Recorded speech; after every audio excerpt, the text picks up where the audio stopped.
Hello everyone, how are you doing? This is MD Tech here with another quick tutorial. In today's tutorial, I'm going to show you guys how to go about adding or removing a song from the queue on Spotify.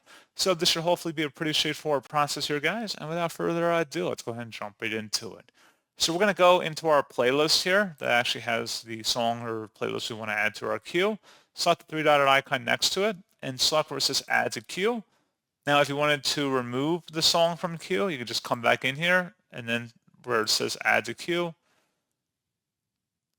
If you wanted to remove it from the queue, you would go to the now playing view and then remove the song directly from the queue. Again, that'd be on the now playing section. You just would select the three-dot icon, then delete it.